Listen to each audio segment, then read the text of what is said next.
Բարգավաճ Հայաստանի առաջնորդը Քարոզարշավի 6-րդ օրը Տավուշի մարզում է։ Մինչև այժմ վարչապետի թեկնածուի անունը գաղտնի պահող Գագիկ Ծառուկյանը Աչաջուր համայնքում հավաքված բնակիչներին հավաստիացնում է։ Ունեն լավ թիմ խոստումնալից ծրագիր, որպեսզի երկիրը հանեն իր բնորոշմամբ ծանր վիճակից։ Շատ են խնդիրները Աչաջուրում, նեղսրտում է այս տղամարդն ու կենտրոնանում գյուղատնտեսության վրա։ Տարիներ առաջ ունեինք մինչև 250-300 հեկտար աշնանացորեն, այս տարվա կտրվածքով ընդամենը կարող է լինի 1-ից 2 հեկտար։ Սա ցավալիորեն եմ նշում, որովհետև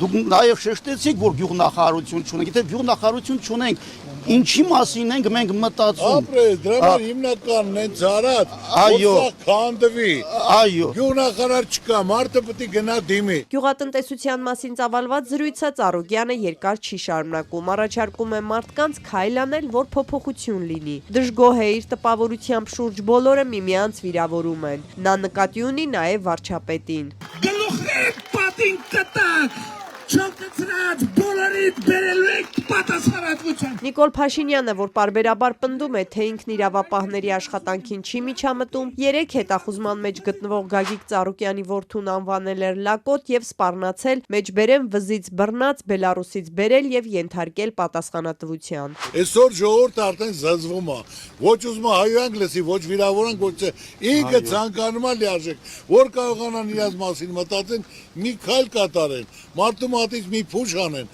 մարդուն հնարավորություն տա, այս կյանքում կարողանա ապրի, վայելից, դեմքին շպիտ գա։ Իսկ այդ դադար խոսացողները, որ կյանքում քարը չեն դրել, նրանք ոնց կարան։ Ծառուկյանը, որ 2018-ի հեղափոխությանը միացավ այն փուլում, երբ գրեթե հասունացել էր Սերժ Սարգսյանի հրաժարականը, այսօր հայտարարեց նաև ինքն է մեղավոր եղած խնդիրների համար։ Հավատացել է Նիկոլ Փաշինյանին եւ նրան ձայն տվել, բայց 8 տարի անց նրան ասաց պետք է հեռացնել։ Հավաքին մասնակցող այս տղամարդը Հայաստանի անվտանգությամբ է անհանգիստ։ Այսօրվա դրությամբ ոնց մտածում եմ, ոչ մի անգամ այսպես վտանգավոր չի եղել մեր վիճակը ըստ ինձ։ Ես ուզում եմ ձեր ծրագիրը Երաշխավորված խաղաղության մասին է դարձյալ հիշեցնում Գագիկ Ծառուկյանը։ Տալիս է Ռուսաստանի, Չինաստանի, Հնդկաստանի, անգամ Պակիստանի անունը։ Այս երկրի հետ Հայաստանն ավելի քան 3 տասնամյակ չի ունեցել դիվանագիտական հարաբերություններ։ Իրավիճակը փոխվել է ոչ վաղ անցյալում, անցած տարվա օգոստոսին։ Պակիստան, Ռուսաստան, այսինքն մենք ալև այդ պետք է պայմանավորենք խաղաղությունը, դուք ստորագրում ենք, սահմանը գծում ենք, որցե մեկը մեկին չի խանգարելու, ինչ եղել է կանգնում ենք։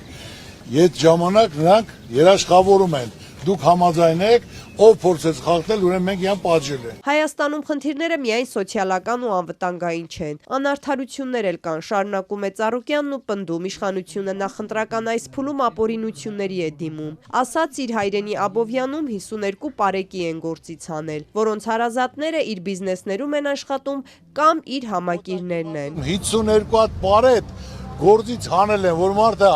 քննություն է հանձնատեստացել, որ հերը իմ աշխատողն է, որ իմ աները իմ կողմնակիցն է, եղբայրը իմ կողմնակիցն է, հանել են։ Ավելի ուշ ներքին գործերի նախարարությունից հերքեցին այս լուրը, Ծառուկյանը սակայն շարունակեց պնդել ասածը։ Իսկ Պարեկի դեղորայքի սխալ արտասանությունն ու անգամ իր միանման վերնաշապիկների շուրջ քննարկումները այս պայմաններում զարմացնում են Հայաստանի հարուստ մարդկանցից մեկին։ Ծառուկյանը պետք է Պարեկ ասել, բայց Պարեկ եմ ասել կամ Ծառուկյանը 3 գույնանի սարոշկա է հագնում։ Ծառուկյանի տղեն Բելարուսիայում է, բերել, արա գնացեք դուք մեր գերիներին բերեք, ամոթը, խայտարակ ենք լինում, խաղաղություն եք բերել, բայց գերիները այսօր մեր գեներալներն ու նախագահները այնտեղ նստած են, ինչ խաղաղության մասին կարող է։ Խնդիրները շատ են, ամփոփում է Ծառուկյանն ու առաջարկում զինվել համբերությամբ։ Ամենակարևոր փոփոխության համար, ասում է, քայլն արված է։ Կառուցում եմ Հիսուս Քրիստոսի արձանը, որ գոնե մեր հայությունը աշխարհին ասելու բան ունենա, որ ոչ թե պարտվել ես, ոչ իման չկա, այլ մենք աշխարհի առաջին քրիստոնեազն ենք, որ մենք ասելու բան ենք, նայել թող պահպան լինի մեր ազգին, մեր ժողովրդին, Աստծո կամոք 27 թվականին կբացենք, ամեն ինչ կփոխվի, կզարգանա, շարժ կլինի, ասում եմ միլիոնավոր տուրիստներ են գալու։ Աչաջուրցի այս տղամարդը բառեր չի խնայում, որ շնորհակալություն հայտնի Գագիկ Ծառուկյանին Կոտայքի մարզում փրկչի արձանը տեղադրելու համար։ Դա ձեզ աստվածացրել է։ երկրային կյանքում դուք նույն Քրիստոսն եք, երկնայնում մեր Հիսուս Քրիստոսը։ Գագիկ Ծառուկյանը չի առարկում, ավելին կիսվում է իր նոր գաղափարով։ Բացի դա, դրա կողքը մյուս արիտակել նոյան տապանն եմ կառուցում, որ դա ամբողջ աշխարհը թնդացնենք, որ բոլորը կան տեսնեն, մենք ձեռագիր ունեցող, պատմություն ունեցող ժողովուրդ ենք։ Բարգավաճ Հայաստան կուսակցության առաջնորդը այսօր բուկլետներ չի բաժանում։ Ասում է, իրենք հենց քաղաքացիներին լսելով են կազմել ծրագիրը։